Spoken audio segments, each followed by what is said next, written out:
Okay. Okay.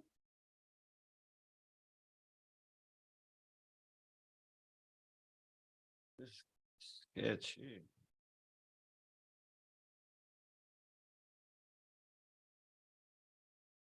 What's going on, everybody?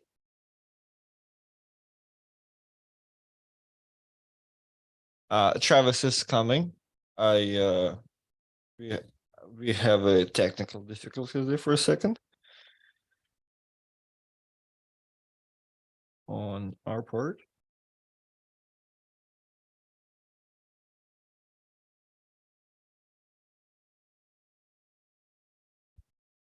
All right, 1 second.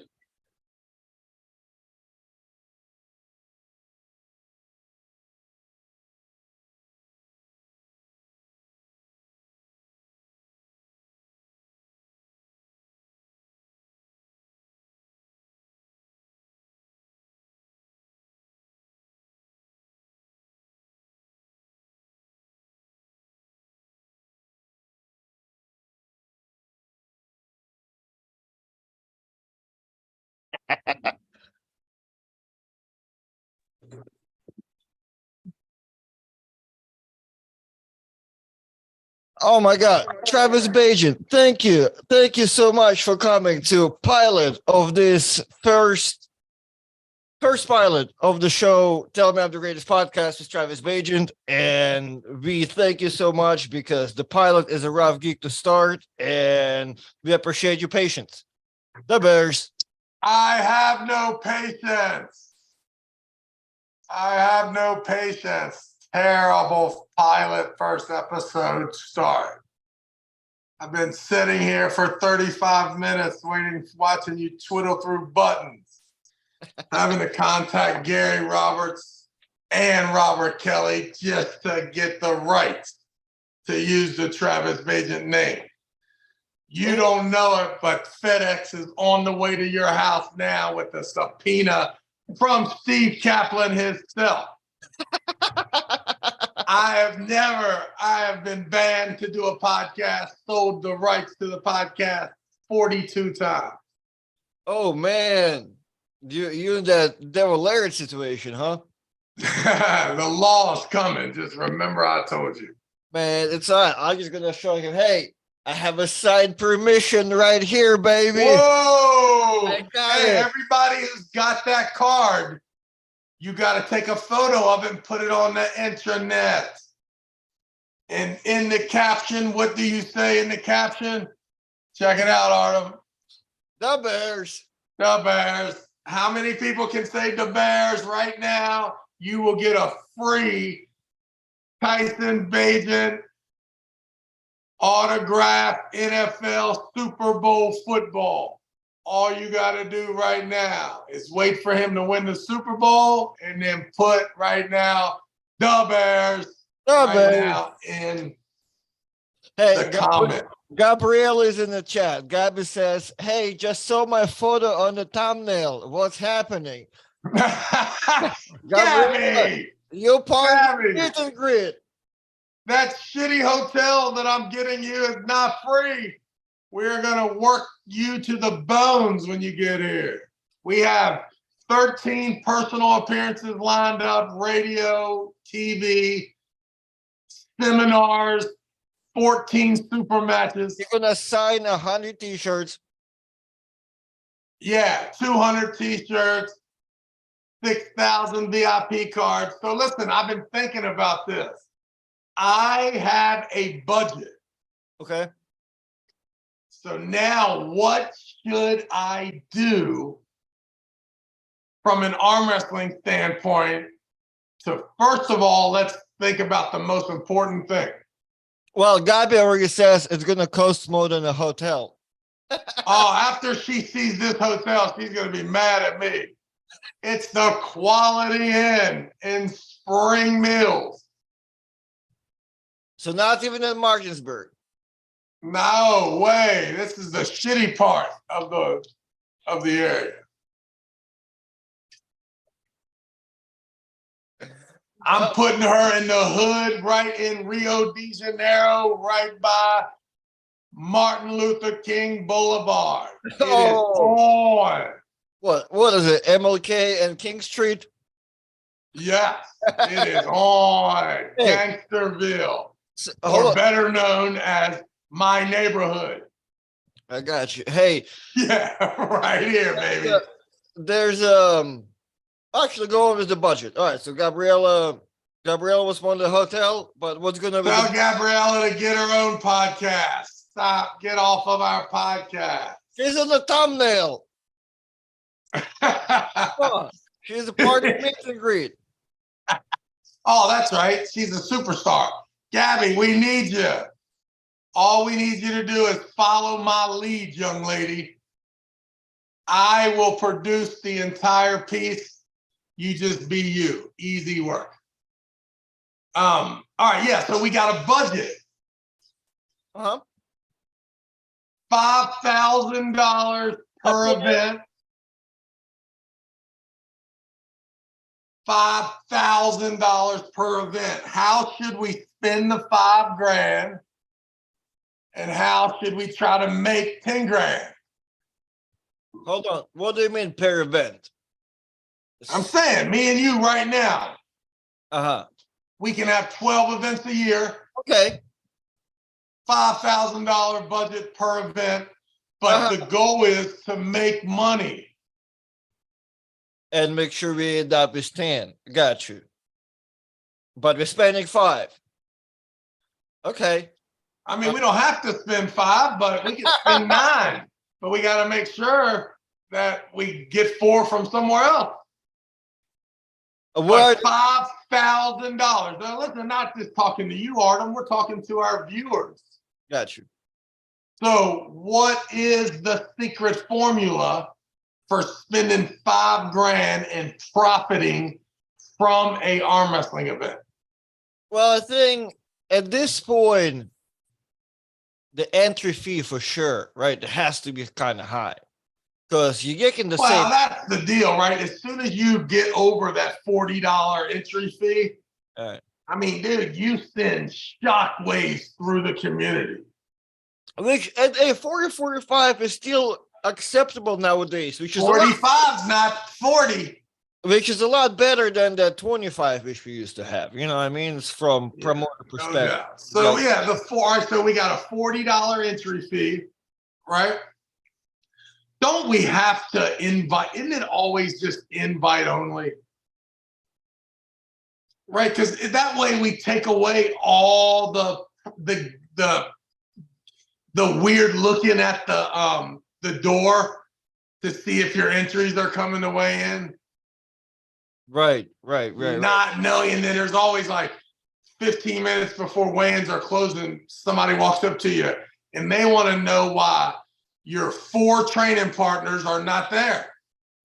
Yeah, but remember with marketing, you do need to have options. So there's going to be a guy like, yo, I know I'm not invited, but I'm willing to pay 3 times the entry fee. Like, what you guys going to leave me Well, outside how the do you door? get I mean, listen, the invite is open and broad, right? Okay. We know that we are not charging an entry fee if you come to the Orlando Open and you live in Anaheim, California. Right. But if you ignore us up into game time and then Parsons tries like 2 days before say, let me in. You got to pay the $40, bro. But yeah, you're in. Let's go. So we have flexibility, but not true flexibility. What we would really want is 16 guys per weight class, 8 weight classes, right? 4 left, 4 right. 3, should we just do 3? Or should we do what I've been telling people all along? There should be 1 weight class. The heaviest guys at the top, the lightest guys at the bottom.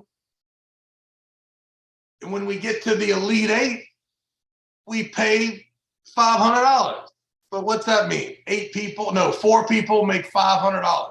Yeah, but That's it's me and you are 2 geeks that can enjoy the scenario of the bracket opening up. The rest just want some trophies and some money. So I think that's where the weight classes do come in, right?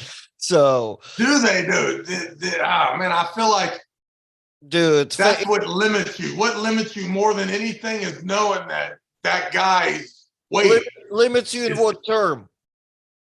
In what way? say it again. Limits. What do you mean by limit? You said limit, right? What did you say? Is that you said that me and you would like it, but the other people.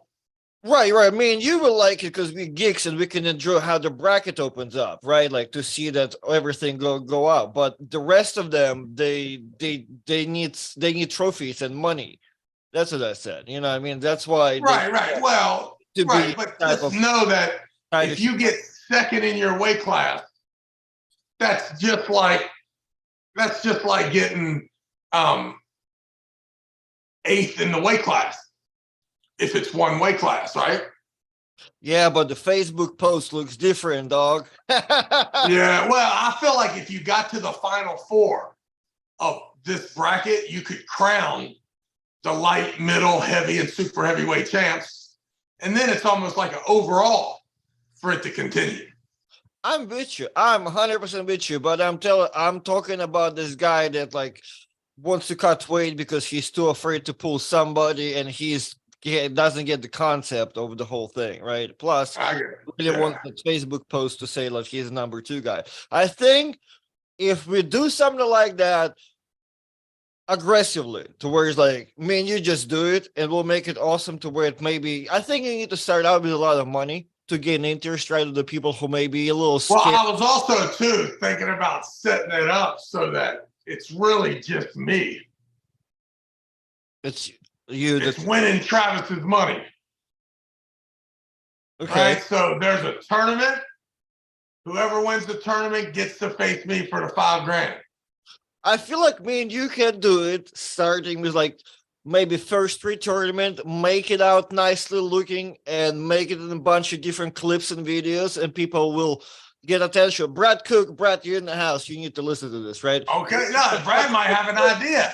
And then Brad, call in right now. Call in right now. We need your help. Yeah, Brad, if you're the only person that's not at work coming in. But then so well, Gabriella like has another good point, right? The lighter ones want one in with almost 0 chance of winning. Winning what though? Like getting to the final four could be the winning. That could be the $1,000 that you would still get if I said 0 to 165, 154. You just don't know the class until it's over. But there's no way. There's no way for the 154 guy to arm wrestle Jerry Cadorette until he's already got his money and his lightweight championship. Then he would just continue on the bracket so he can win this overall money, which is really who's the champ of this whole fucking thing, is whoever's left there. Yeah, I think nowadays with like the YouTube, that's where it comes in, like coming up with like a good film where you're highlighting those dudes, right? And you talk to all those ranking people, like make sure to like on 24 hours note, you get 100% update, everything that people need nowadays, right? You cover it all. And yeah, you highlight that so people get less scared. Oh, okay, that 154 guy got somewhere. Oh, and fuck, all right, he got to the top 4 and he got the money. Maybe I'm gonna be willing to try that next time. So by the time like we get to this maybe first 3 tournaments and you get to like some big final one with a little bit more money, or like in a bigger hub, right, or something. Yeah, where to me, here's the way. Yeah. Here's what I envision. Here's my envision. You tell me that I'm completely absurd, right? All right. So we start off. The first tournament's going to have 27 people, right? That's it, right? And that's because we did a lot of inviting to get, and we only pay out $2,000, right? $250 to the final 4, and then another $250 to the guys that win the final 4. So that means one person's making $500. He gets second place. Then we got another $500 to make the winner win $1,000. So winner wins $1,000. Second place wins $500. Third and fourth place win $250, right? $2,000 paid out. 27 people are there. Fast forward 18 months, 30 months later, there's 417 people in the tournament. Now it's ridiculous. It's $1,000 for making the top 32. Right? And then it's another $1,500 for making the Sweet 16, the Elite Eight, the Final Four, and the champion. And meanwhile, the tournament is it's almost like the World Series of Poker. You got almost no chance of winning this thing, right? Because there's so many people. It takes so long.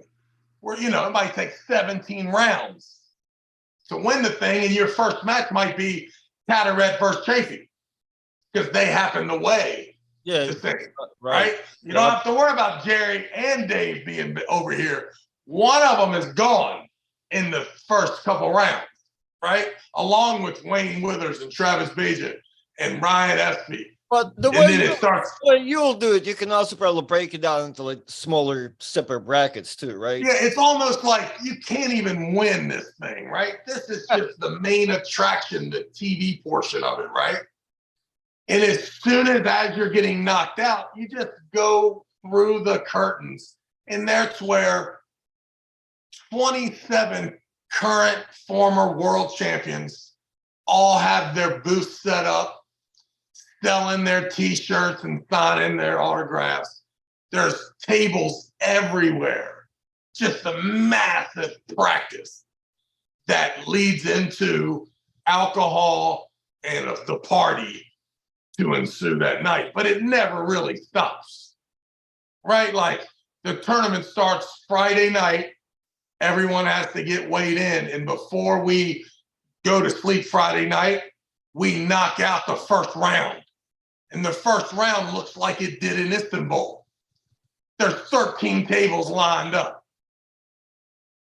And your first super match is on Friday night to see if you even, to just take it from 515 down to 220, to 250, whatever it is, just one round, right? We finished that round on Friday, Saturday morning at 9 a.m. Now listen, meanwhile, you know, half the crowd is done on Friday night. So the party is going crazy too for all Friday night. Saturday at 1 o'clock, so we give people enough time to recuperate, right? The drunk people to start coming in, and they go right past the tournament and into the expo, right? Because they don't even, but the tournament's happening too. We start running 200, down to 100, down to 40. Once we get to 64, now we got the bracket set, right? 32, round of 16, round of 8, round of 4. And it's not over until 8 p.m. that night, Saturday night.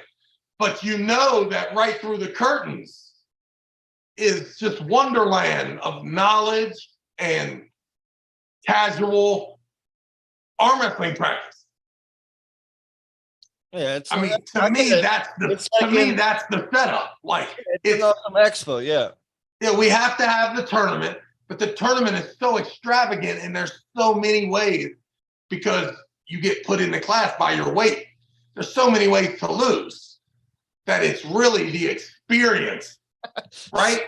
Setting up the arm wrestling experience adjacent is where it's at, right? That's it. Yeah. Brad Cook is saying 13 tables sounds like a personal hell on earth. Well, Brad, you will only have to film like the final table or something. You don't have to worry about nothing. Yeah, we're waiting at the first, like Brad Cook, this is great. The first tournament, we only stop. We take 27 people down to the Final Four. Takes fucking 35 minutes. That's right. We take 3 tables out and we run them down and it's over. Now we got those 4 guys to make a show. Right? Because there's always got to be a show at the end. But when we get to the level that we'll start, then we'll start going YouTube live at the, round of 32. Right. Once we get 400 competitors. But yeah, there's no doubt that there is a logistical nightmare. But as long as we do treat the preliminary rounds, we just treat them like cattle, right? And knowing that this is not the experience. you're very lucky if you get through this fucking initial maze, right?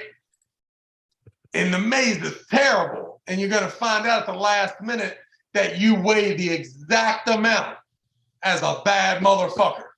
And you wish you'd have lost 3 pounds, or you wish that you'd have gained 3 pounds, because it would have changed the whole trajectory of this event. That's, I believe, is my vision, and that's the thing we're going to push. The best part about it is I think that we can get a jump start because of me coming back.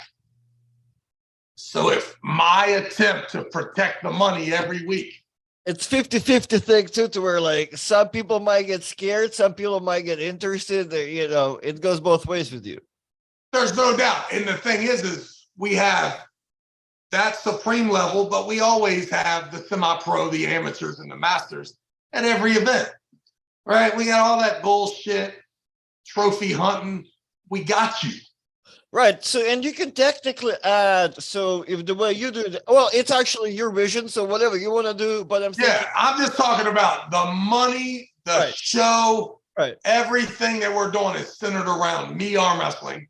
That's just an intelligent business decision at this exact moment, I believe. Right? And then we accompany that with how can I arm wrestle with anybody and everybody? One weight class tournament. It's on. Right? Like sometimes I'll get knocked out the first round by Austin Jaggers. Sometimes I'm in a war with Hunter Knowles in the finals. You'll see. Yeah. I like it. I like it. So you can do that. You got your 30 people bracket, right? And then you can have one open weight class for amateurs too, who just want to battle each other out. Yeah, invite only, left and right-handed. You got to pull both, whether you like it or not. You don't have to do good in both. You just have to pull both. European style, I like it. Yeah, you do not have to do good. You can fucking forfeit. We don't care. It's single elimination. Forfeit all you want. But the truth is we'll put 2 32-man brackets, one 32 left-hand bracket, one 32 right-hand bracket. We know that we are not interested in round 1 at all. It's just going to be the quickest thing we can do to get 32 down to 16, right? Then we know it's just going to hit the fan, getting 16 to 8. That's going to be the true people that weigh the closest to each other, right? That's going to be your 1-2 in each of the regular weight classes, especially if we only invite 8 guys. Kind of. What if you have some like really strong 54 dude walking through everybody? Well, here's the best thing about that's the best thing about it. And right? You out there at 280. Yeah, that's the best thing about it, right? It's like if we're smart, as we are sending the invites out and accepting the request to be invited, we want to kind of put 8 guys that weigh under 170. And then 8 guys that weigh between 70 and 195. And then the 195 to 220 guys. So we can make it if everybody is accounted for, the bracket works perfect. The problem is if you have 32 guys and 30 of them weigh over 250. Mm-hmm. But it's not a real problem, but it's just the way from a geographical regional location, how it ended up turning out. But as soon as you fuck the bracket up a little bit, it's really awesome because there becomes this weird weight that decides whether you're the heaviest guy in the middle of the bracket that's going to work down instead of up. And you never know where that weight is, right? It's the average of all the people. Right. So it's a sweet thing to set up. And listen, guys, we already know who the best guys in your area are at the weight class. It's all we already have a system that allows for that. It's everyday life. So we are attempting to do something different. And I think because of my participation that we can make it financially viable. So amateurs, masters, semi-pro, 3 weight classes, probably 71, 209, supers. Those 3 weight classes are always there for you to come trophy hunt and pull regular style arm wrestling. But the main event is 1 weight class. Come get the money, $1,500 to the winner. Left-handed, $1,500. Right-handed, that leaves us $2,000 in the budget to make sure we can run the tournament, take the entry fees and the pay-per-view, and see if we can rock it. Online store, seminars, but we always, the party and the setup for after pulling is, in fact, needs to be the main attraction. Yeah, so it has to be more of a like, we have a content out type thing, and your interaction with people. Sure, I can totally see it happening. And not just me. We need to bring in all the guys that are willing to help. Yeah, the way you usually do. You bring out your local super guy that everybody loves and respects, and you have a party night. Yeah, I like it. Make sure, definitely. I like it. Gabriella says, make sure we have women. Oh yeah, we'll have chicks there. We need chicks, bartenders. We need chicks to do the brackets. Of course, I'm not allowed, Gabby, to do anything unless you include the women, because my business partner is James Reed. I mean, my goodness, he told me we had 16 super matches for the pay-per-view. I said, that's way too many. Cut the girls. And he laughed. So we cut left-handed out of the pay-per-view. So trust me, Gabby, I am getting grilled and drilled by women's arm wrestling every day. Female arm wrestling should appreciate the existence of James. Here's what I'm going to do for the females, because I'm so cool. Okay. I'm going to take 150 pounds off your weigh-in weight, and then I'm going to put you in the bracket. So what that ensures is every woman will be in the bottom of the bracket. So she has an opportunity to, in the last woman standing, will be the champion. Now, she will eventually take an ass whipping from a guy. She don't have to try if she don't want. That's up to her. Yeah, by the time she gets like 200-pound dude. When she gets to that Elite 8 or Final 4, there'll be a guy sitting there. But she'll be the last chick, so she'll get the money. She said, I'll talk to James then, so he'll keep you on the track. Yeah, that's what I'm doing. And I'm also, too, depending on your age, I'm going to take 20 years off. I'm going to take pounds away from your weigh-in weight. If you happen to be grandmaster of some kind? Yeah, so if you're 40 years old, you get 5 pounds off your weight. And if you're 18, you're going to Travis Bagent first round. No. If you got a foreign name, we add 25 pounds to your weight. That's awesome. And I also like the idea of paying $50 per pound to change your place in the weight class. All we're trying to do is get the purse up, whatever we can do to get the purse up. I got you. Hey, there's I don't know. Do you read any comments on YouTube from podcasts? Come on, man. I got you. I got 4 kids: softball, graduation, football, volleyball, CrossFit. Yeah. I'm definitely all up in there. I'm definitely a slappy who's sitting around on YouTube reading comments. So what do our fans have to say today? They have a wild misconception that me and you could be under the influence or could be geeking stone and smoking. Yeah, it's funny, Matt Craig. The podcast. There's a lot of comments. So I would like to let our viewers know that it's a big bill. It was a big misconception. There's no bowls involved because we smoke zigzags. Yeah, you know what? It is. Matt Craig sent me that, and he said, "I'm going to have fun with this." And I did. In the underneath the comment, it said the 2 guys are stoned or something, or right. I don't even know.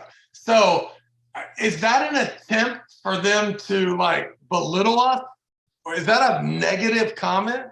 No, there's somebody. I think. Didn't I already tell all of you people that I am rich?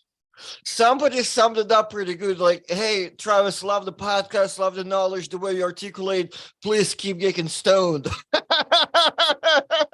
I got it. I like, all got right, it. I love it. I love it. I think that's the idea. And I'm like, all right. But it's just so random. And I'm like, and then I look at the clip and I'm like, we talk, your eyes are open as wide as mine. Like, that's all good. Yeah, this is the only time during the day that I am actually not stoned.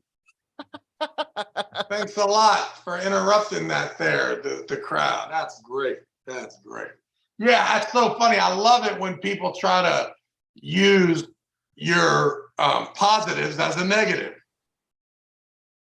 It is an interesting point. It is an interesting point. Bro, listen, get happy. If there's any way you could somehow develop a life where you feel like you could get stoned and talk on a podcast in the middle of the day, every day, right? And make $61. If you could develop a life that's possible, then do it. And then I woke up this morning and I got phone calls from Stan Peach. You know what, Stan, powerful man. You know what Stan said to me? What? I watched the podcast about Chancey. Chancey's coming to beat everybody. Okay. Right? And I'm like, okay. Right? Yep. And then 2 minutes later, Devin Lara calls me. And you know what I tell Devin? Or you tell them, Relax. You don't have to come here and pull for 3 days. Just relax. Come here, chill. We're going to get stoned, do a podcast, right? Relax. We only need you on Saturday. So now, Gabby, Ron Bass, John Berzink, Devin Larrett, Paul Lynn, everyone will be there at 12 o'clock at the 3 Fox Vineyard, June 3rd. 2-hour seminar Q&A. We will have these guys at your disposal before the 2 p.m. start time for the East versus West finals. Artem, are you finally going to get an opportunity to go to Istanbul as a legit athlete and not just a weirdo camera guy? I guess depends how bad Todd Hutchings swoops me, but yes. Yeah, I mean, you got a good chance, right? Who can beat you at 198? Dude, so I guess, well, if Daniel Mosher is coming, if his wrist is okay, then is a good candidate, right? And wouldn't you think Daniel Mosher would already make it public that he was coming and call me and say, I want to have Starbucks with you or something? Nothing? I'm not sure. He may be like, I feel like if I haven't talked to the people that then we know our stud from Florida, Daniel Price, is wants to cut down and participate in the day below that earlier bracket to be in the 200 class. Almost so like you have a guy in Florida that's a threat to you that's in the 240s that's going to come in at 200. Yeah, Daniel. Okay, so we have to separate you guys from the bracket. Whatever you can do to help me, so I don't have to. Am I helping you or am I helping him? That's the problem. You never know. Here's the thing. I might be just sneaky enough to where I'm not fighting Todd too hard. If it doesn't go, I'll lay down to make sure my right is a little fresh, and I will murder everybody that Saturday. So you can put me. You can put me with Daniel Price. No, I think you're gonna do. I think that you're gonna do good against Todd, which is also bad. Yeah, actually, you know, for the clip of it, and I don't care if you want to lie and go exaggerate how I'm going to get destroyed either arm. Go ahead. So, what's your prediction? Oh yeah. You're gonna lose now. You're gonna lose right-handed. You're gonna lose right-handed. Left-handed, you probably. I mean, I'm not saying that he's the underdog left-handed, but you should be careful about all the laughing and jovial things that happen left-handed, because there's a lane where you can just dispose of him. But if I don't know. Someone told me he wasn't on the Miller highlights anymore. That, and you know what? Somebody mentioned me because Todd is. If he's 4 Miller highlights in, you're not winning left-handed either. I got you. Okay, so that's in my. Because he'll break it off. Fuck it, he'll break the fucking limb off. That motherfucker's a soldier. Plus, did you see his left hand? He looked like Jeff Dave.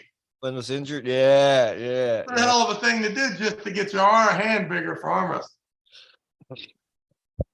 Mashed it with a claw hammer like that. That was disgusting. Hey, and somebody reminded me, Todd, before the little injuries, he was a hammer holder both hands. So his left hand is not as bad as he would like it sound to be, right? He doesn't like losing in it. And all of a sudden that's just for holding the peg.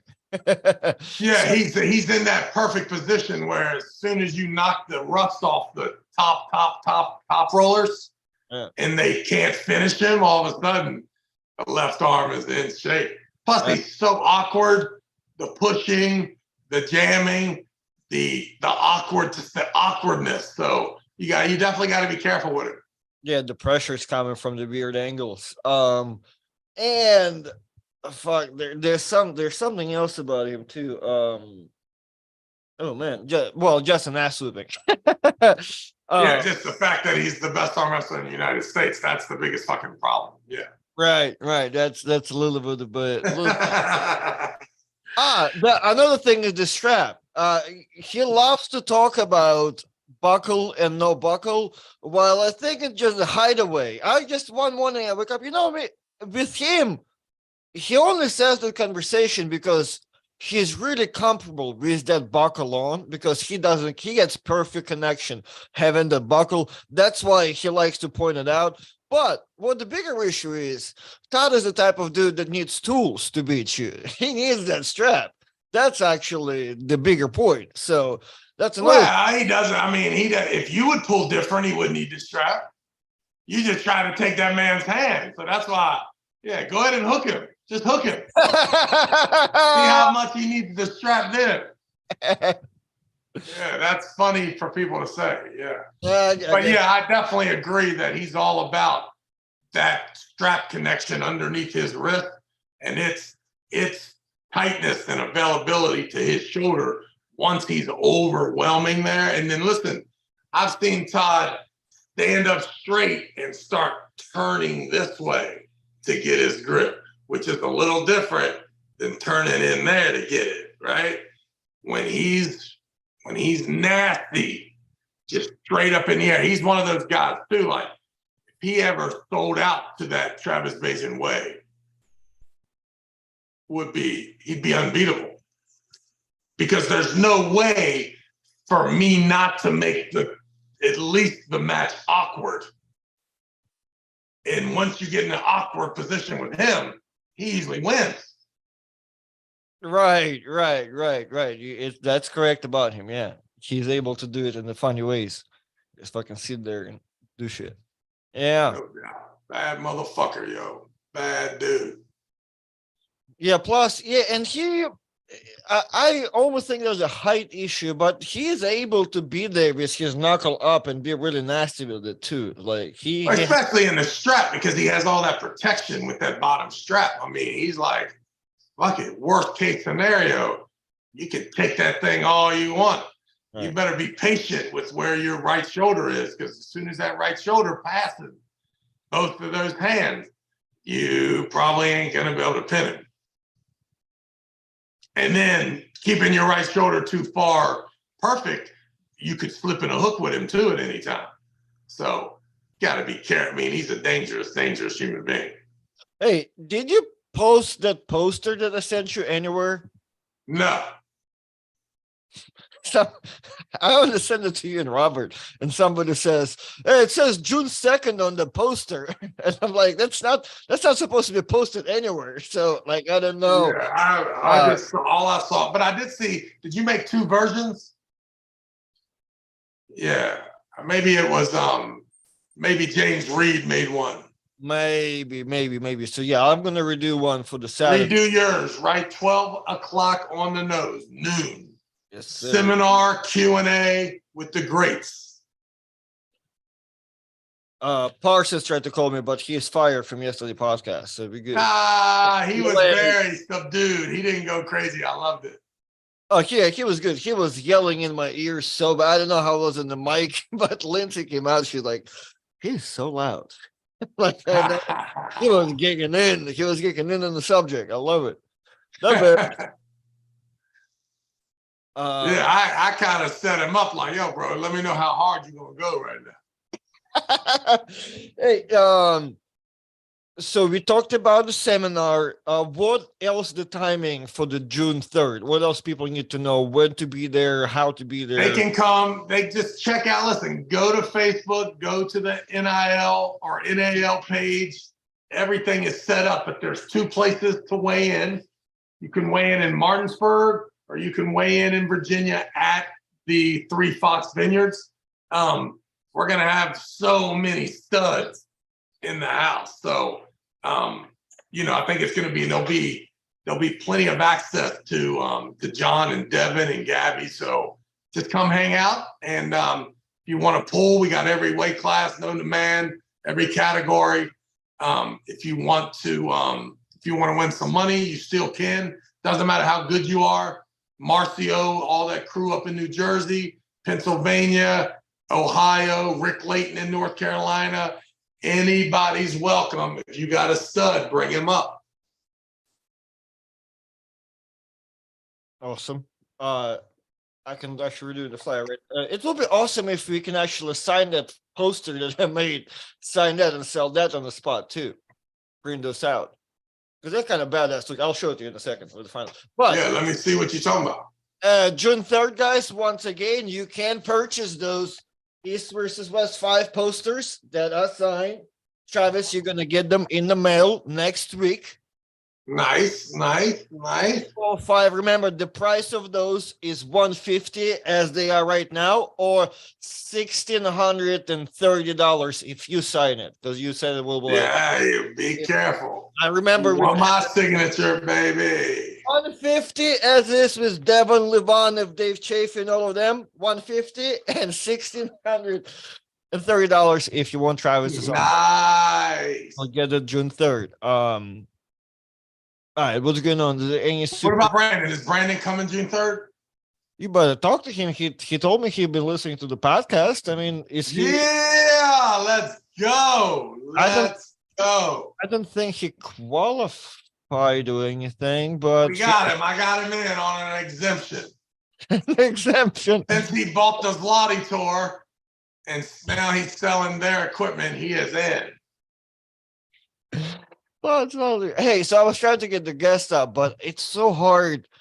I mean, it's just our timing, just morning times on the weekday. I messaged Rob. He's like, not today. I'm like, I got you.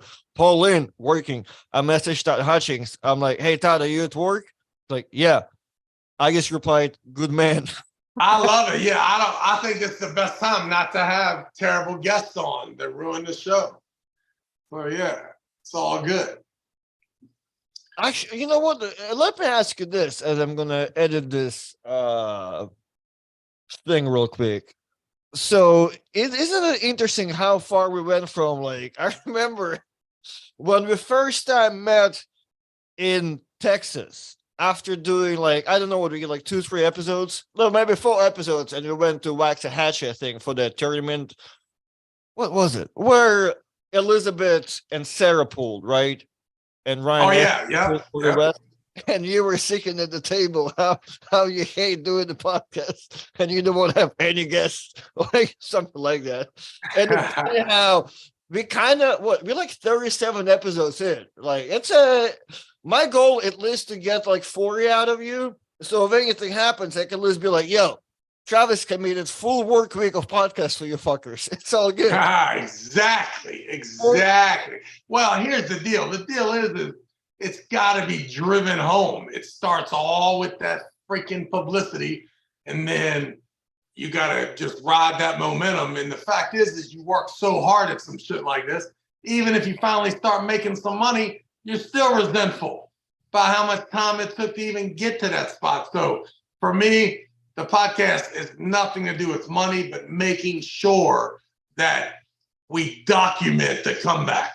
No matter how brief or brutal it may be, I got a feeling that it won't take me long before I'm on that poster on one of these fucking freaks. Okay, I love it. Yeah, just know that. Just know that it is officially happening. Yeah, there it is. Saturday at noon, June 3rd. Yes. Dude, Yes. tell me not all of you can sign it and we can just sell it right there on the spot. That's nice. Yep, everybody will be there, so that's good shit. I guess so. That's a new one. Fuck, we can add Ron Bath and Pauline up there too. Do something, whatever you can do. Everybody. All right, so that's You got to take Gabby off. Take her off. She's the chick. Ah, I love it. finally correct. Yes, sir. So yeah, I don't know who leaked that first one, but yeah, that's what's happening. Okay, hold on. We got a good question, Robert Gould. Robert, we can accept your super chat at any time, Robert. You feel free to send it. You don't need to just use my Cash App at any time. Hey guys, can anyone think of a puller with very short forearms that are good posting top rollers? Good question for you, since you want everybody to be on the posting top roll trade. Who is the guy? Short forearms and can be good at posting top roll. Oh man, if you have to think about Zach Lee. Zach Lee. You say this fucking guy, Zach Lee, this motherfucker will lay on that tricep, boy. Short as shit, got his elbow on the other guy's elbow pad. That's how fucking posting he is. Yeah, Zach Lee, that's the guy. Hey, so you're saying Zach Lee can tell you after that you hate him because you're out here giving him love? I ain't give him no love. I think it's weird when you have a short forearm and you're posting like that. Be a hooker. Be traditional. Whatever. I think it is interesting that you're still able to recognize something in such a level in your life. You know what I mean? Like Matt Craig cannot recognize anything in me. I mean, you don't have a short forearm, but you know, the way you're pulling would, if you had short forearms, would be if that's the way Zach Lee pulls. Gotcha, but okay, it's a good question because aren't you want everybody to arm wrestle like you, and that's technically will be posting. So what changes for the person with short? No. Whoa, bro. What did you just say? I didn't want anyone to do anything. I just want them to acknowledge that fucking guy that you go over there on Wednesday night is not that good at teaching you how to arm wrestle if he's teaching you the same thing that everybody else is teaching everybody, okay? So I'm just offering a different perspective in case you have been stuck in this road where you've been doing what everyone else is doing and you keep getting the same results. You might want to think about this other way. But by no means do I really want you to do it. I do not care what you do. Go crazy. I'm telling you what's happening. And I understand that no one wants to change anything because the traditional way is the easiest way to follow. So, by all means, if you're comfortable and things are working out for you, keep it up.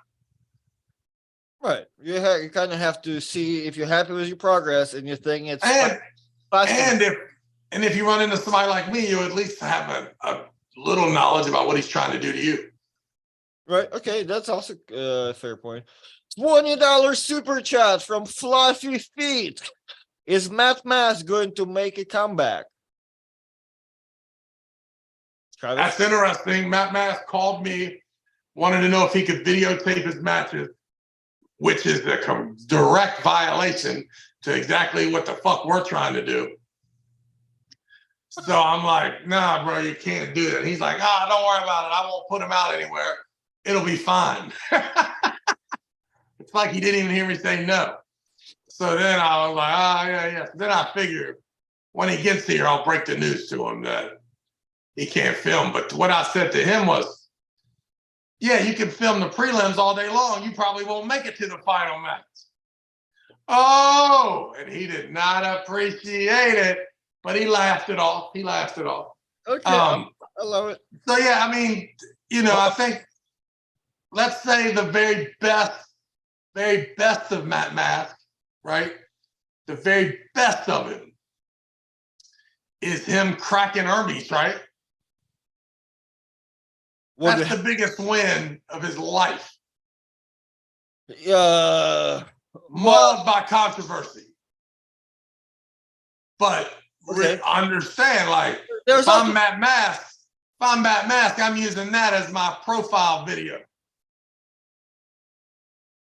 Yeah, I guess from nowadays perspective, I guess you can argue with Krasimir, but I guess Hermes as a name sounds cool. You just have to look at the video. Yeah, I mean, talk about the most overrated arm wrestler in the history of the world is Krasimir. Are you kidding me? You think so?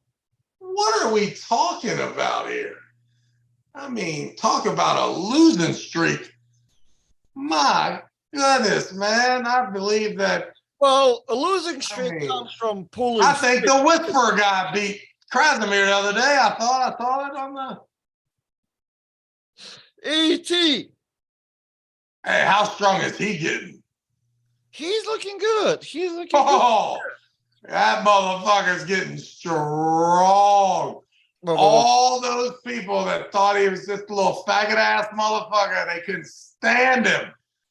Now he's the fucking man.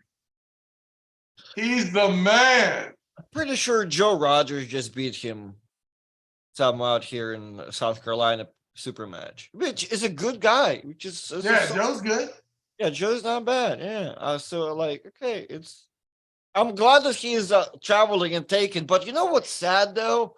Like, I believe all of those dudes that dying to have a super match with him, thinking he's that Facebook, YouTube camera guy weirdo, and they will gain some popularity out of it, but they just those still like backwood redneck dudes that like will really get nothing out of it, just to tell their like coworkers, oh yeah, I beat the biker guy. Yeah, that's what I mean. That's like, but that just goes to show you how, I mean, what else is there?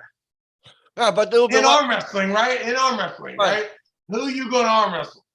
If you are watching arm wrestling, he's the guy.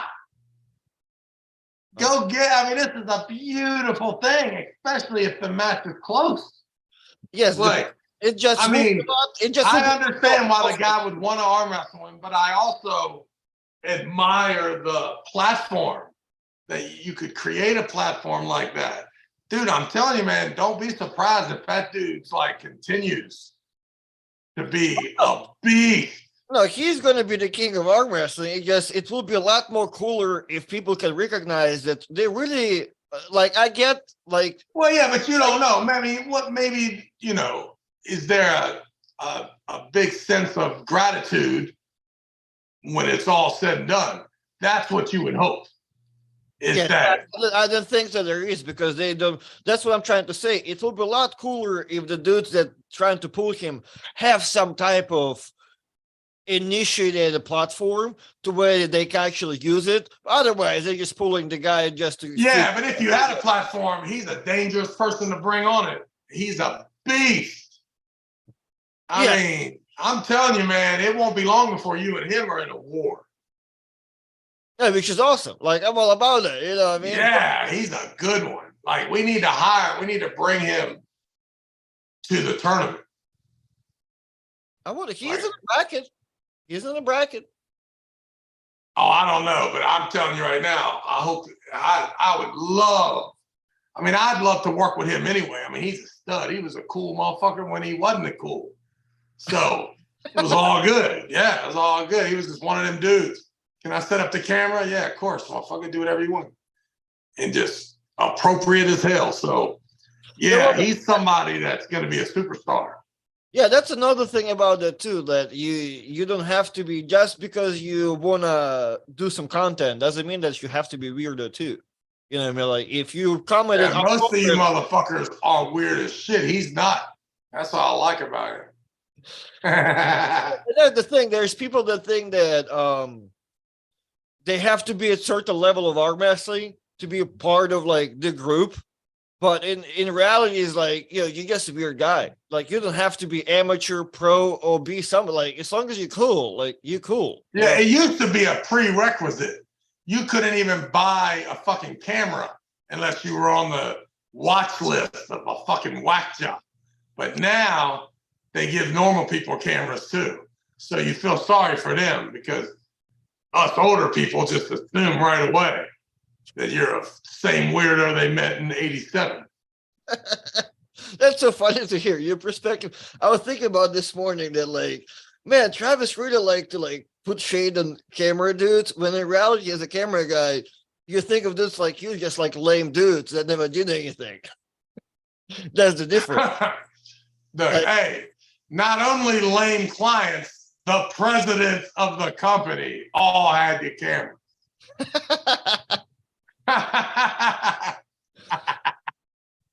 love it. I love it. Harry Phillips, $4.99 super chat. Hey guys, love the show. Question for Travis. What's his record against Devon, Pushkar, and Chafee?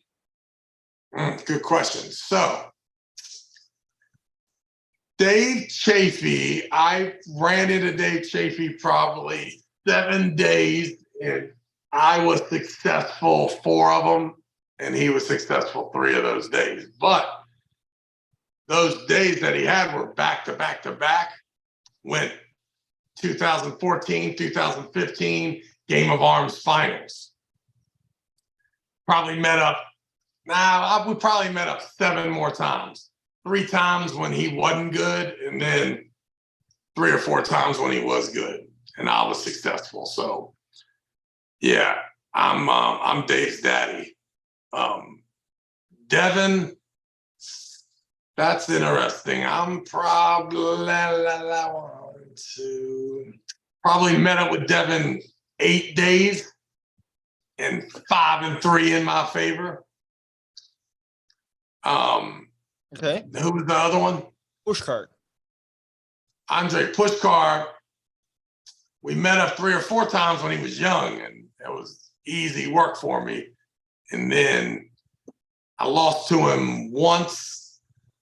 So probably 5 meetings with him, 4 in my favor, and 1 not so good. It could be 3 and 2 because I did win the Zloty, but him and Ferret were probably a little stronger than me fresh. But once they tangled with each other, I was able to crack them both. I got you. So, but you know, yeah. But we arm wrestled 3 times, just 1-on-1. Me and Pushkar with the PAL, but he was young man, so I drilled his ass. Good times, huh? I whacked him and Ferret, and then him and Alexi in double super matches, 1 right, 1 left. That was like that's some crazy shit. Them 2 were the best. I mean, the best. There was no doubt about it that Ferret Usmanov was the best left-handed arm wrestler in the world, and Alexei Bavoda was the best in the world, and Pushkar was the best in the world.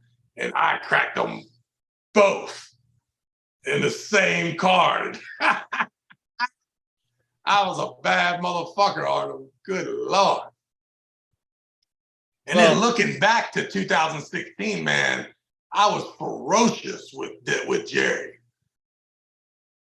Yeah, when you went inside with him. So aggressive of not moving backwards. You're like, fuck that. Right? My back is not going to straighten and then lean back like in the past. No matter what, I'm going to give everything I got to top roll, but my back has to stay leaning forward. Good Lord, I was aggressive. So what was your initial move? Did you went for like a press or what were the initial move is to get that elbow away from your body and then apply as much, because you really can't apply much back pressure if you don't lay on your tricep. right? Right, because you just out I there. mean, that's what starts giving it, right? So now another thing is to rise, right?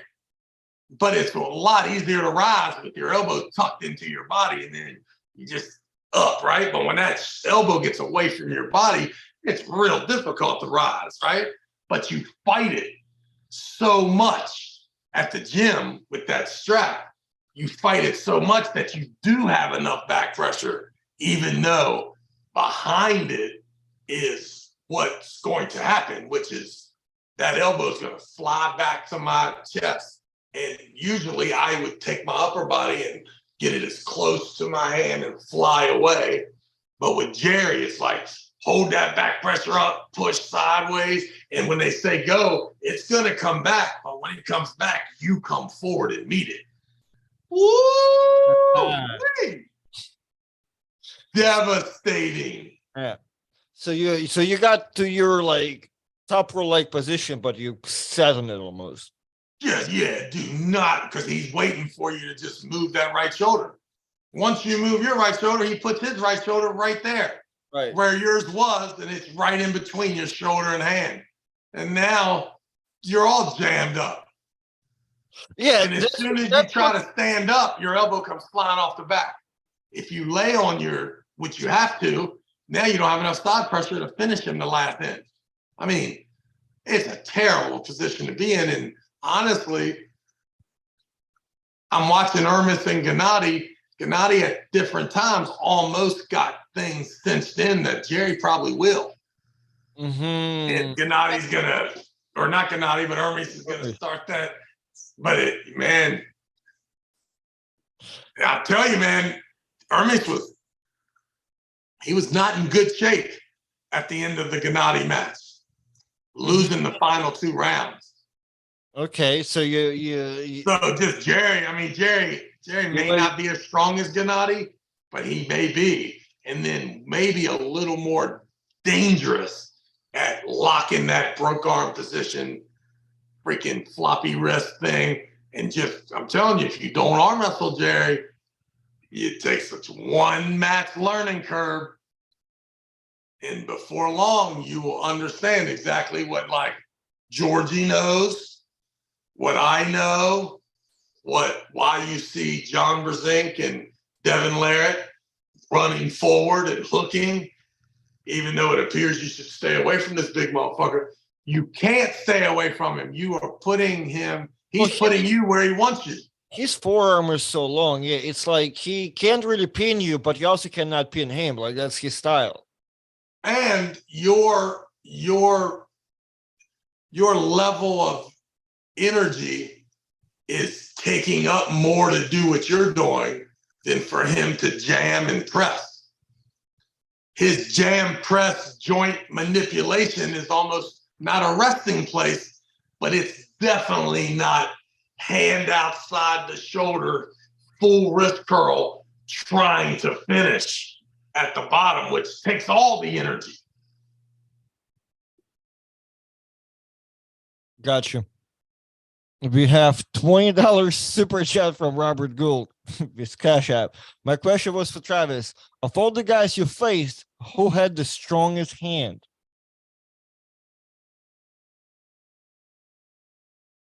I feel like that Andre Pushkar and John Brzenk,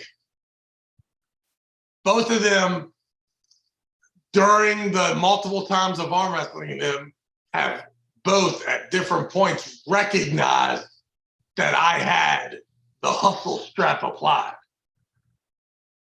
and that I was going to be really fucking hard to get a hold of in the strap. Like they kind of, you notice, and we've all been there where it becomes apparent to the guy that he's fucked, right? So he starts getting pissed, wanting to take the strap off, telling the ref he's fucking nuts, right?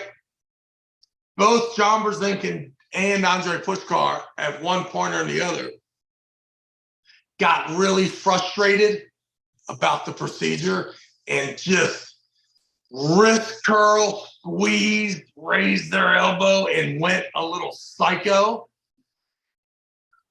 and got back all the shit. unhustled the strap with amazing, like, turn in from Bruce Banner to the Incredible Hulk rage.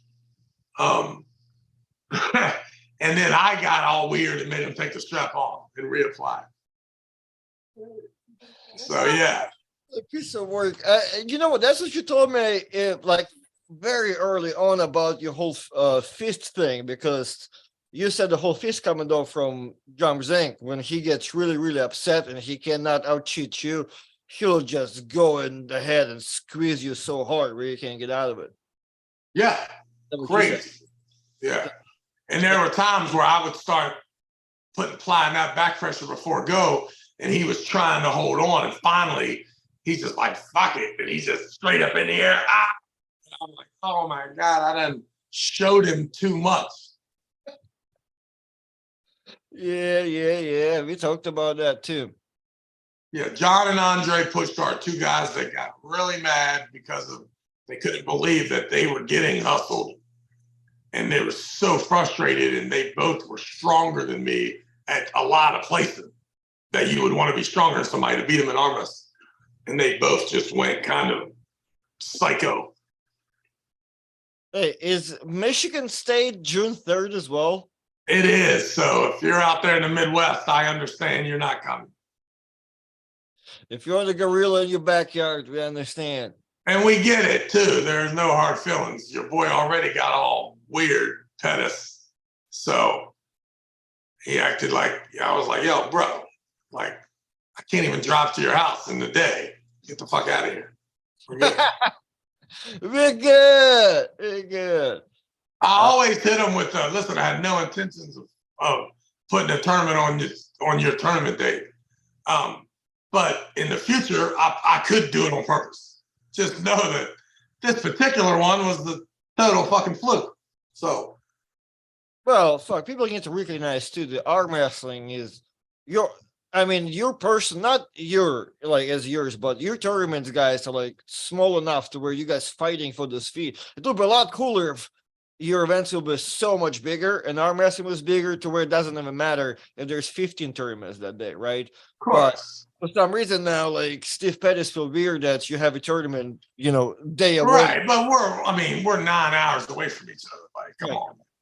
That's what, like, if you had like an outstanding job and you had like 1,000 local people showing up, who gives a fuck? And two, just know that, I don't give a fuck anyway. Like, not even a little bit. Like, if somebody wants to run a tournament in Martinsburg, West Virginia on June 3rd, you can post it tomorrow.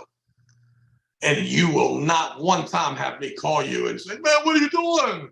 You might call you and see if you have better bracket system and you have extra money. This is a free market. Yes. Go crazy, young man. Go crazy. It's all good. Yeah. All right. People are so confused about the hustle strap. Were all of the Travis's big wins because of the hustle strap? And then second question from another guy. How's the hustle strap at the tournament possible? I don't understand. So I'm sorry. When I say the hustle strap, all I mean is that you got a favorable connection, right? Now listen, a lot of times the favorable connection, there's nothing illegal about it. It's nothing to do with how it's wrapped and who has the buckle. Listen, I've trust me, if I went through the path, you would find me applying the hustle strap when I have the buckle in the bad side, right? To me, the hustle strap in the past was how much of my hand did I get in the strap and up? How, before they cinched it down, did I gain a little bit of height in the index, in that webbing? Like, just know that me saying the word hustle strap is a broad statement of me feeling really good with where we were set up in the strap. Andre Pushkar was at a young age kind of easy to get what you wanted, right? He was almost like Jerry and was looking to go underneath of you, at his very beginning of his career. So he might have thought he was getting the hustle strap on me. I don't know. I'm just telling you, when they said go, we went right to the pad. I'm the man. So and I know with John Brzenk, it was just a relentless toasting and height difference, and him finally not being Mr. Nice Guy anymore. So don't take the hustle strap too personally. Right. And with that being said, so what Travis means by hustle strap is who cheats better in the strap. Yes. Yes. And I wouldn't even say is the word cheat is funny too. Like, here's the deal. Yeah. Your webbing is supposed to be the same. Your wrist is supposed to be straight.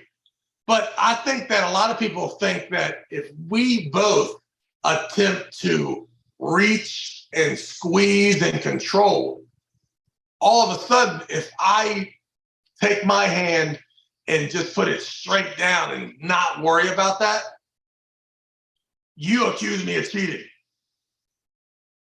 The opponent, it's like if it's different. Like, right. Well, I've explained it. I've wrote it in my book that you guys can buy on Amazon called The Art of Arm Wrestling. That there is cheating, and there's just where we're just using everything to our advantage. However, by the time referee says go, everything looks perfectly fine. You know what I mean? There's not a thing. There's not. I mean, only the referee can cheat or miss a call. The opponents are exempt from cheating, right? You referee's the job, I guess, to make sure we both treat it fairly and start the match. Yeah, I mean, I don't even understand. Like, when I say cheating, to me, it's a side word for intelligence. Right. There is cheating, but cheating will be something else. Doing straight carve. Yeah, like to me, strategy, right? Strategy on getting to the set grip and to the strap. No rules could be called cheating. There's no rules being broken. You know what I mean? There's nothing technically you can scrutinize, unless, as I'm saying, if you carve it in the whole time and you starting with the card, that's fucked. That's not, I mean, that's on you. That's just the referee missing the call, right? Right. That's or the referee cheating. Right, but I think you also have to be a scumbag to kind of do that, you know what I mean? Because that's technically you need. Really? You're telling me that you're a scumbag if you carve? Yeah. That's every motherfucker I have ever met in my life. John Brzenk is the carvinest motherfucker in the world. Well, address that. Yeah, I'm just saying, I can't imagine, I think that carvers carve, top rollers double cap. Everyone false starts, and it's up to the referee. You got cheated, but you got cheated by the ref. The guy, you might as well assume the guy is going to ice pick you if that's what it takes.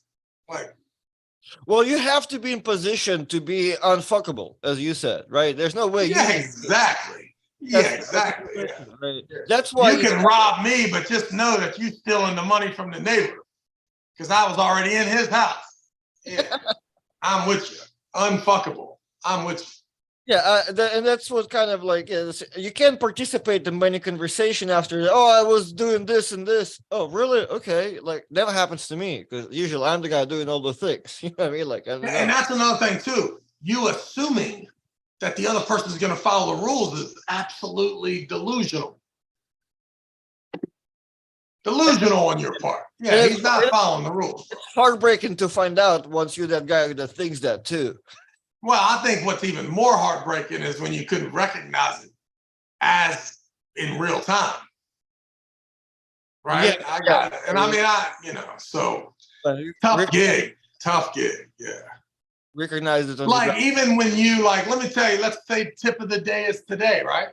Yeah, let's do it. Top rollers need hookers to be in the middle of the table in order to give them the most range so that they can, just imagine, right? If you put your elbow on the top front of the table of the elbow pad, you have those from the top of the pad, the front of the pad to the back of the pad. That's all space that would move towards you. And as a result, start to open the guy's arm up and or take his hand, right? Guys like Kevin Bongard and Devin Larratt, they put Dave Chafee. They take their hand and they put their elbow at the top of the pad, but it causes the hand to go towards your side of the table. Mm-hmm. As a general light bulb, just like the general consensus is that if he starts on my side of the table, that's a benefit to me, right? Right. But the truth is he's cutting off the availability that you have for those 7 inches to change the connection of his hand. So when some guy is crowding you, you take your elbow off the back of the pad, right? Get the grip that you would get if they were in the middle of the pad. And you tell the referee that you would like this whole thing Go in the middle to move back to the pad. What you don't do is go towards them more, because now they will eventually come back to the middle, but your grip will be one where your wrists are touching each other. So just know that this connection that you want, if they're over here, then you still keep this connection and you let them bring it to the middle, because you want this connection to allow all that movement, not let them crowd over here so that you have to go straight sideways, which is right into their wrist, right? A lot of guys have no problem starting with you on your side of the table as long as there's no way for them to lose their hand. Mm-hmm. Mm-hmm. You understood? Now, let's say that is algebra. Okay. Calculus would be you as a top roller setting up on their side, right? Knowing that that gives you even more leverage and space to move. That means by the time you get to 10 o'clock, you've already opened and busted their hand all the way back, as opposed to letting them crowd you and the 10 o'clock ends up in them being right here.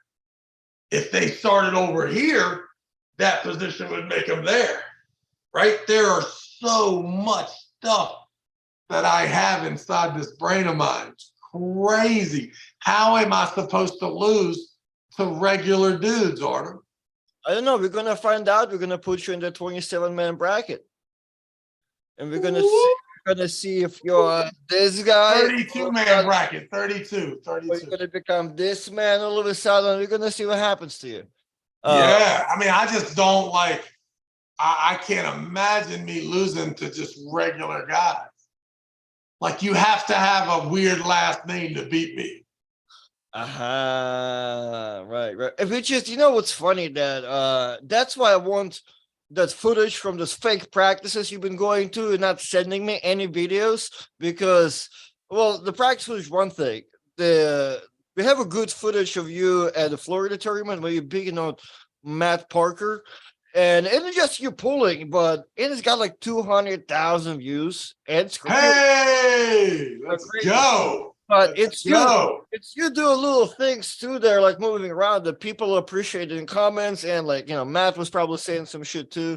So yeah, I see your point. That's what I'm saying. Like, we need to see more of that. We need to get on the road, man, and run these events.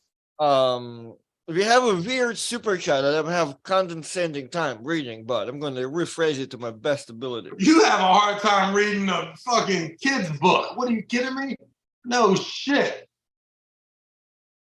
We need a translator for you. Go ahead. Wake Lindsay up. Shit.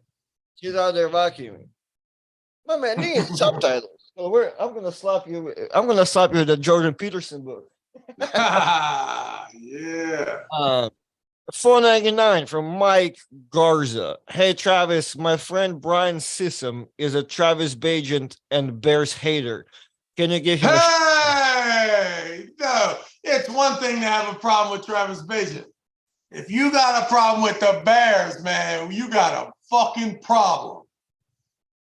All right, that's your shout out. Who is this fucking cupcake that's got a problem with the Bears? His name is Brian Sissom. Come on, Brian. Wake up, Brian. Stop being that guy, man.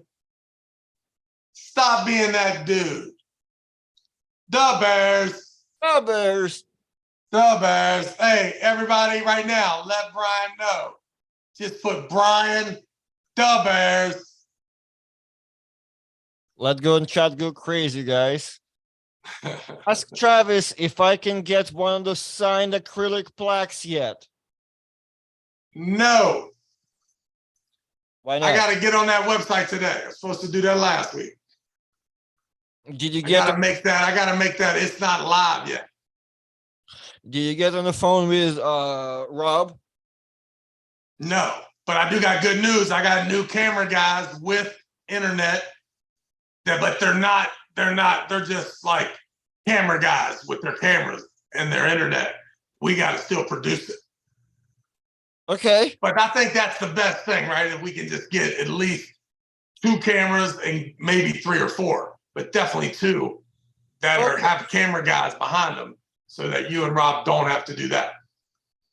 Yeah, because like we nothing really changes like the quality of what we're connecting to, right? Just the more people you can get us with the cameras and do the stuff, yeah, as you said, it will be just easier, right? Unless you do get the TV dude with the fucking satellite internet and all that, that will change things. But other than that, yeah, there's nobody can do a worse or better job. We're going after it, man. What is it? $15.99? Set it. Let's go. Oh, thank you, Travis. Thank you for reminding me. How many people in the chat right now? 162 people. So everybody. Yeah, the Bears.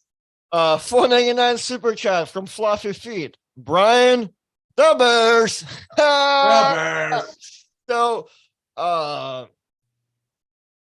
we need to remind people that Robert Kelly have done an amazing job for our channel, and Don set up a members, so you guys can now become members of the channel for set price. I'm not sure Robert was in charge of that. It could be $15, it could be $2.99, but you can become members and get your perks, and you can do it right now, I believe so. And being members will get you access to the pay-per-view on June 3rd. And that already set up. And I believe the link is already out there somewhere. So like it's all set. So as soon as you become, what about, are we going to do it on Devin's channel too, or John's channel? that depending on their behavior and showing up and how it all works out once it's done and paid for. I don't know if you can reach. I think we can do it on all the channels for the preliminaries, but I think the paid part has to be on our channel. Okay. Whatever we got to do. Let's get her done. Whatever we got to do. So whatever it is. We're looking for what? 3,000 people to watch. That's our goal. We want to have at least 10,000 viewers. God damn, Jay. Come on, man. Jay. I want 10,000 just charge $1. I was thinking we was only gonna have 35 people. Oh, no. We price the same. I tried to get the Rivian truck, dog. It's like 72,000. Nice. Nice. Yes, so that's all set, guys. If you guys want to check the membership stuff and get your perks, yes, it's all good to go. Brian, the Bears, everybody saying the Bears, awesome. I got a couple stats in the past 28 days because we put such an amazing job with this podcast. We gained like 900 subscribers. Nice. Oh, my bad. Mike Garza with another $4.99 super chat. Come on, Artem. I spent that money so Travis can say, hey, Brian Sissom, lick my balls. Give me my money. I'm sorry, Mike. I wasn't sure. I'm going to have to say that. So, nice. Yeah. Do that, son. Do what he said. Oh, well, you have to say it, or Mike have to send another $4.99 super chat. What's the guy's name, Brian? Brian, hey, Brian Sissom, lick my balls. Watch your fucking mouth there. We'll make you lick these fucking balls, Bears balls. All right there, Brian. What, he must be a Packers. Is he a Packer fan? I don't know, Mike. Let us know, Mike. Tall Paul Hutchinson Jr. now became a member. Welcome to Tell Me I'm the Greatest. Thank you, sir. We do have extra members now. Ali Hamadeh in the house. Tell Me I'm the Greatest. Travis and Artem. Ali will be in the house. What, Friday or Saturday? I'm assuming coming down with Matt Mask. Ooh. Nice. Matt gets here Thursday. Oh, wow. Okay. That's awesome. That's awesome. Yeah, it's going to be fun. Hey, Mike says he's a Niners fan. Oh, okay. So I got my boy Joey Fisher plays for the Niners. Shepherd University. Joey Fisher, right tackle. Check him out. See, so, well, you already done hated on Brian, so I don't think you're going to I didn't hate on Brian. Brian, that's your buddy right there. You got licking balls and shit. That ain't me, my man. Well, she did say that he's your hater and the Bears, so. Yeah, but I mean, listen, 50% of the population got a problem with me being so fucking happy and rich. Come on, man. I'm okay with that. All right, Ali said Thursday that we all be there, so it's awesome. Okay, so he's coming over. Hey, I don't know. I think that's another thing we didn't go with the podcast. There's many people. That's one of the type comments I do like. Is people saying, "Man, I used to hate Travis all my life, but this now changed me, and I love Travis." Nice. Yeah, I always tell those people all the time that I had no idea who they were. My whole life. It's funny. Yeah. The guy told me the other day, man, I wasn't even sure I liked you until I met you. I said, my man, I've met you and I'm not sure I like you. How about that? My goodness. I love it. It is awesome, and it is important to point out that you can never really judge a person unless you like meet them or like, talk to them. Well, you just look in the mirror. If you got a problem with somebody you don't know, you just got to look in the mirror, man, and be like, yo, what is wrong with me? And listen, as long as you don't really think about it and like type something, because then that means you have a mental illness, right? I mean, you have a mental illness if you are forming some opinion about some person you're watching on arm wrestle or do a podcast. I mean, and if it really affects you, right? Like, it's okay to be like, I don't like his voice. I don't like the subject matter. But if you like, oh no, hell with that. I'm going to write, I hate this motherfucker. You know what I mean? Like, yeah, that's a mental illness that you need to get checked out. I feel sorry for your family. Be sure that you try your best because we all have mental illnesses. Do your best not to spread that shit to your kids. Lie to them. Yeah, because those dudes are real. Not spread it back to, but they spread it around the family is going to tell them the same shit. Yo, Travis said the thing in the podcast that I can't sleep about. I'm gonna write it up. Yeah, it's crazy. And what's great? People not going to understand what you're saying. People are going to say you just call them retards. But like, yeah, well, that's what I meant. Yeah, right. But at the end scheme of things, the conclusion is yes. But it's just like it's all good. Like I think that most of our problems in America can be resolved if we just took in consideration that that person has a mental illness, and then stopped right there. Right? Don't try to help the motherfuckers. Don't try to help the tranny dude who wants to use the bathroom. Right. And just deem him, just put another stall there that says for the fucking mentally ill. That's where you go compete against girls if you're a guy. And that's the mental illness Olympics has all the fucking classes for the trannies to compete.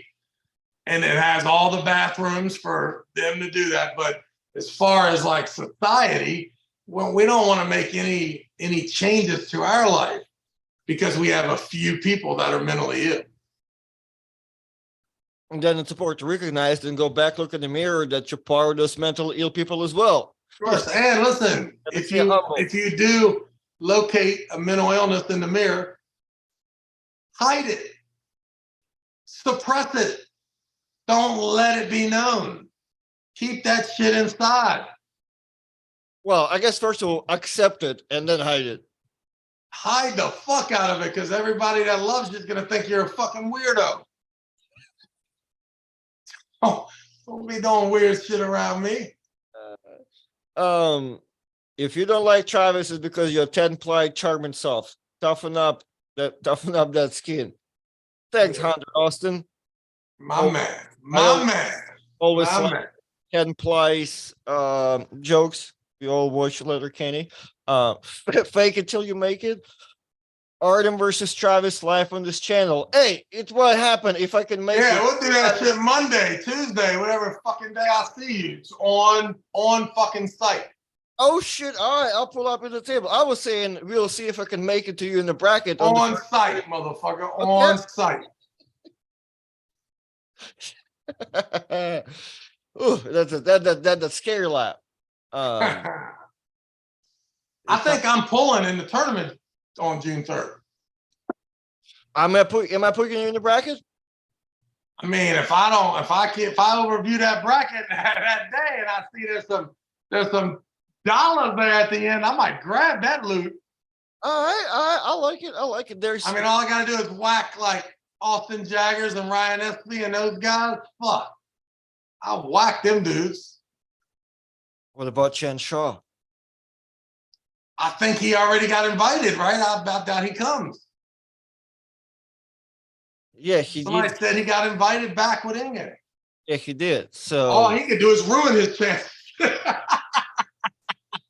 That's awesome. I will fuck Chance up anyway, so bring him up here. All right. There are people saying Travis fly out to California and make video with Larry Wheels, easy million views. Yeah. I would like to manage Larry Will's career. Well, Larry B 8-0 right now, about to take on Levon for the title. He's a little bit in bodybuilding right now, so I guess that'll be a little tough. But other than that, yeah, I think regardless it'll be good content, but it'll be nice to see once you like back, maybe part of preparation for the certain match, maybe we'll bring it out there. It's not that hard for us because like Adam is our boy, right? So it's all easy. To get out there. I mean, we'll definitely, if he says no, we'll know that we ain't as tight as we thought we was. Hey, come on. If Adam paid for my meals once I was there to wash his Tesla charge, means you're invited too, Travis. Yeah. That's some soft shit right there. What the fuck? Yeah, you're not your Tesla charge. That's hot. All right, are we good? We've been on this thing for like 3 hours, right? Let's get the fuck off here. What we got? Bro, do you know how much one Tesla payment a month is going to be? I don't have nearly enough super chat, especially after you're talking super chat. You have to stay here for another 3.5. But no, we are good, sir. You're good to go. It will be our last podcast we'll be doing until Monday, and we'll do one in the house. All right, you the man. See you Monday. Set them 2 microphones, do the whole TV setup. Love it. So, all right, guys, we're gonna talk soon. Yes, player. I'll see you with my both arms attached to me, hopefully. But yes, so I'm leaving to arm wrestle Todd Hutchings tomorrow morning. If you guys want to check it out, make sure to hop on my channel. There's some people don't know that I have a channel too, but it is always linked in the description under this lives and videos. But yeah, I'm going to pull Todd. The video gonna come out on my channel, and then from Todd, I'm gonna drive to Travis's house, and I'm gonna see him. Probably about Monday, and we're gonna do content from his house. We might not gonna be doing all this lives and stuff, depending. It always depends, I guess, on what we're gonna do throughout the week. But we will be coming out with a lot more proper content, like kind of how that channel started at, because the channel started me traveling to Travis's house and filming it and just posting it out there. So we're gonna go back to good format. High quality videos are gonna get released daily probably, so a bunch more vlogs. So thank you guys for watching, and we'll see you in the next video. And hopefully, so the plan is for me to, like, if Todd is not beating the hell out of me on, I keep forgetting this is an Artem's channel too. Yeah. If Todd doesn't beat the living hell out of me, which probably will, I'm probably gonna pull regardless on June 3rd. But just if my arms are too beat up, I'm not gonna. Like my left feels always icky. But the plan is to pull Todd and then come back and pull June 3rd finals at 200 pounds because my weight is not that crazy. I'm like about 201 pounds, as you can see, looking massive. And I will make sure Travis is pulling at the finals himself. So you guys will see that too. I'm gonna check his shape. I don't care how strong he is, but I'm gonna make sure he's like healthy before putting him in the bracket. Other than that, like he's good to go. If he doesn't have enough power, he'll have to figure it out. What's up, Phil Woody?